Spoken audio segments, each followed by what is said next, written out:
Bismillahir Rahmanir Rahim. Alhamdulillahi Rabbil Alameen. Praise and blessings be upon Allah, the creator and sustainer of the universe. I was born Sherry Van Wyck, that's my maiden given name, in a small town in Wisconsin, Appleton, which is as apple pie sounding as it appears. Very small, conservative little town, Midwestern, and born to a Christian family, not terribly practicing. My family were part of the United Church of Christ. It's what it's called today. They were Congregationalists, which is a church that doesn't have a lot of particular ritual and things like that, or any pomp and circumstance. Very kind of a simple church, a lot of great music. And I grew up in a moderately musical family. My mother was an amateur singer, and I heard music in the house all the time. I would go to sleep with lullabies of barbershop harmony, which is a very tight kind of harmony. My mother was a member of the Sweet Adelines chorus, and they used to have small groups that rehearsed at home. So I would fall asleep to the sounds of music at night, and it seems I could sing from the time I was born. And I heard harmonies naturally. My mom and I used to sing in the car everywhere we went, and I would add the harmony at a very young age. And we also had a piano in the house, painted pink. We had a pink dining room, and my mother had an old upright she painted pink, and I used to, play on it a little bit. And I had a babysitter that taught me at 5 years of age a watered-down version, a childlike version of Beethoven's Moonlight Sonata. I would get comments like, "Oh, Muslim, huh?" The girls would say. My best friend would say, "What, you become ashamed of your body, you want to cover it?" I said, "No, you don't understand." The men would say, "Oh, the clever American is teaching the lowly Egyptian everything." I said, "No, relax, opposite. He's teaching me everything." They didn't like that. So I was in all that, but not as you might view a typical Christian. I had a lot of Christian friends say afterwards, "Well, you were never any kind of a Christian." I said, "Well, what did that mean? Well, you didn't understand Christianity. This is why you became Muslim."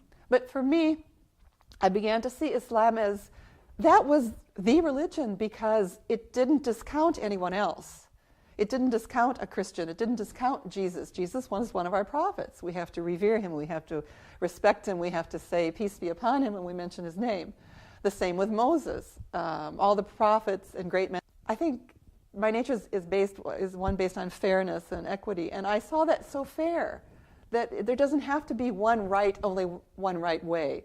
Islam has an umbrella for all these religions. There's a verse in the Quran that says, Abraham was neither a Jew nor a Christian, but he was pure in his faith. Correct. So that sort of answers everything. He wasn't labeled anything, Abraham. Well, what was he? I think it varies individually, but for me, I felt like I have been hired by this church to be a leader in their worship services, and I need to lead. Mm-hmm. And if you go to Christian services and even Jewish services, it's very much audience participation. Mm-hmm. People get up essentially kind of and perform in front of you, and the audience stands up, sings once in a while, and sits down. So it's almost more like an entertainment for me than a worship service. Now, when I have a basis of comparison. And we were leading the worship service along with the minister or the rabbi or the cantor. And a lot of churches had a lot of music. Yes. They were known in New York for their music program. They had a concert series. Mm-hmm. And I sang with many of those places. And I really felt it was my responsibility to lead the congregation and show as if I'm with you, I'm leading you to God in this way. So I sort of took that as a personal responsibility. Not all singers do. But we were getting ready for the Christmas season at this Unitarian church. And busy time of year. Very busy. And what they do would hire 4 or 8 professional soloists to beef up the soprano, alto, tenor, bass, choral section. And we were those singers. And our choir director came to us one night in a Thursday night rehearsal, and he said, the people of the congregation are complaining that we say the word God too much in our songs. And we're going to substitute the word God now with love. So love did this and love did that. That's interesting. Yes, and I thought, this is really bizarre. I'm in a church, and they hear the word God too much. Why are we here on Sundays? What's the point? Wow. So that was the catalyst for me. I went home from Thursday night until Sunday morning, and I said, that's it. I'm a Muslim now.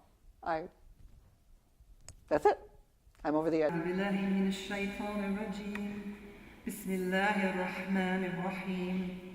الحمد لله الذي أنزل على عبده الكتاب ولم يجعل له عوجا قيما لينذر بأسا شديدا من لدنه ويبشر المؤمنين الذين يعملون الصالحات أن لهم أجرا حسنا ماكثين فيه أبدا وينذر الذين قالوا اتخذ الله ولدا ما لهم به من علم ولا لآبائهم كبرت كلمة تخرج من أفواههم إن يقولون إلا كذبا